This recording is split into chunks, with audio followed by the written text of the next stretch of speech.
Hello, this is Anne. I'm here because I am this point in my journey to awakening and healing my heart that I've come out of hiding. And who knows where I'm going to go. But this is a major step.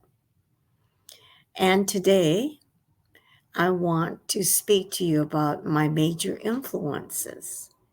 And the reason I'm doing this is because I have people in some ways whose shoulders I stand on, and I appreciate the wisdom that I've received.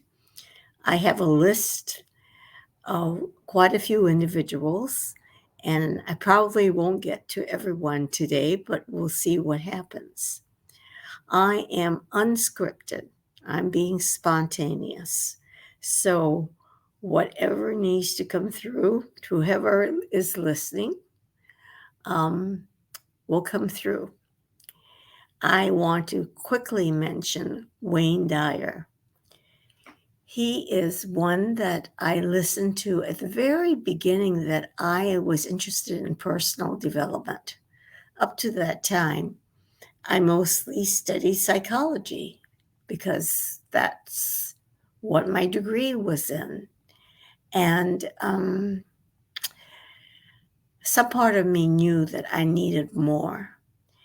And I remember listening, not reading, but listening to his podcasts.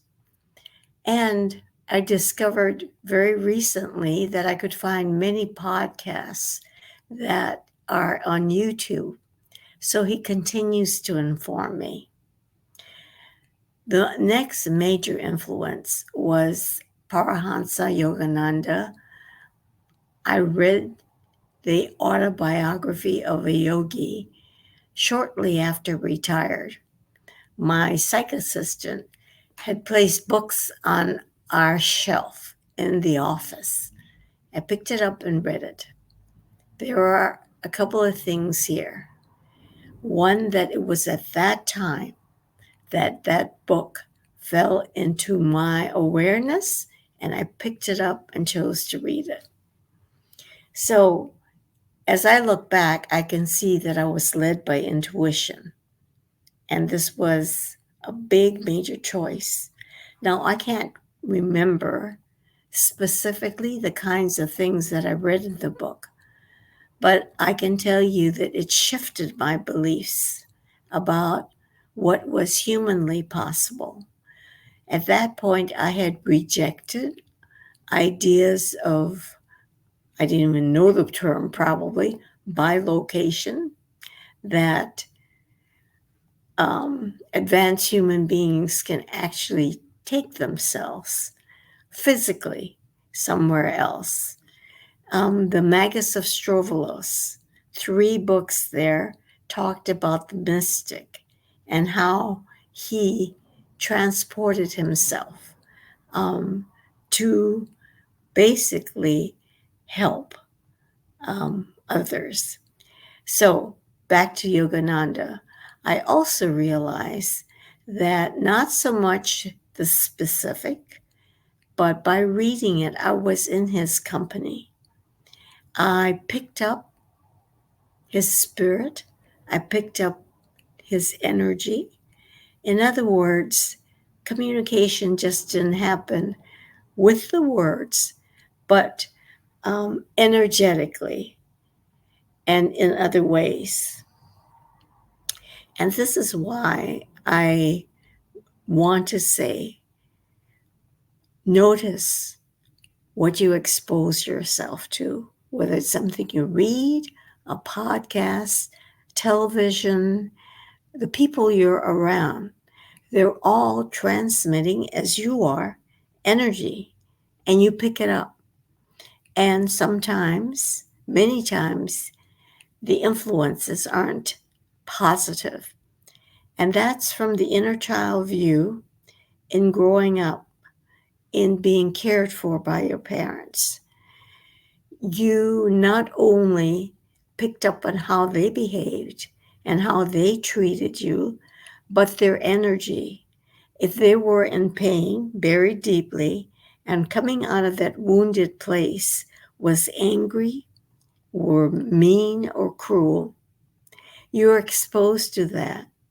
Not only the horrible words or the abuse of being punished physically, you put the energy of all that action and everything that was in your parents in that way. So this is a kind of subtle influences we're exposed to.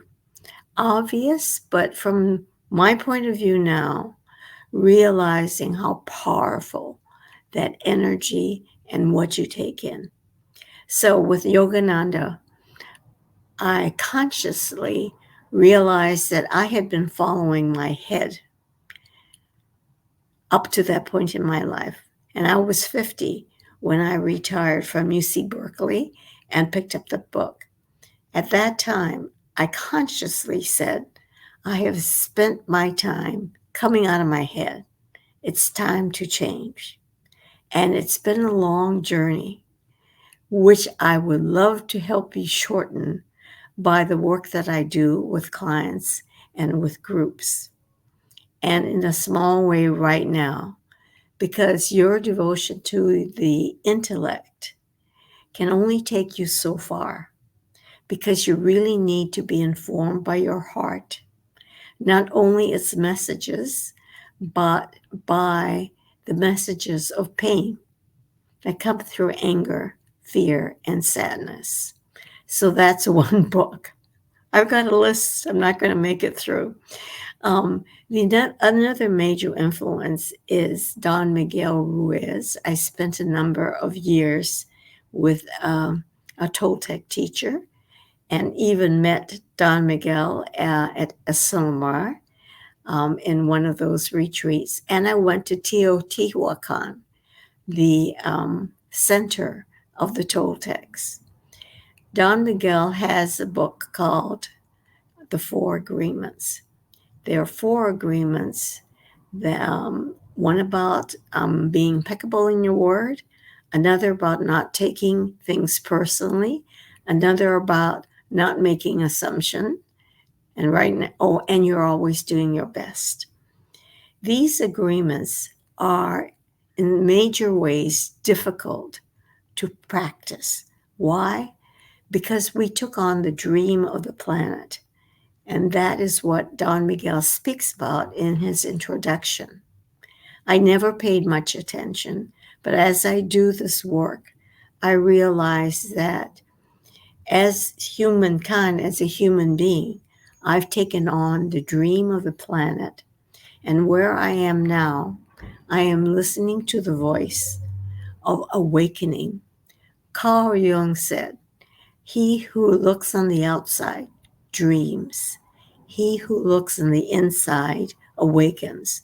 And that is a major way that I guide people to stop looking on the outside, because that's how we're raised to pay attention to what we need to get from the outside. So we do that.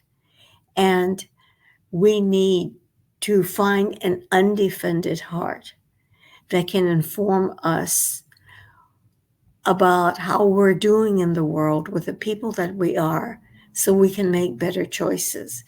But until we heal that heart, we are directed by the wounds and the early beliefs that were accepted and that guide and create the adults' limited beliefs. I'm not good enough. And patterns such as self-independence, rely on the mind, don't trust, and things of that sort. For me, the work that I do, the inner child work, the working with trauma parts with the subconscious, are needed to move forward. So who else can I quick? Oh, Byron Katie. I spent many months reading her book, 1,000 Names for Joy, at night, because I had the idea that spending a time with someone that was meaningful and awaken would be helpful. Now I spend my night with the voice of awakening and my morning with the voice of awakening. So I think I'll continue on this. But the point of all of this is to show you about my journey, what helped, and I present this all in a 5-day challenge, which starts on Monday, February 19th. Please join me. I will comment in a link below this video about how you can register. It starts at 11 a.m. for an hour, Monday through Friday. Thank you for being here. I appreciate your support and your openness. And maybe I'm transmitting something that will communicate to your heart. Have a beautiful day. Bye.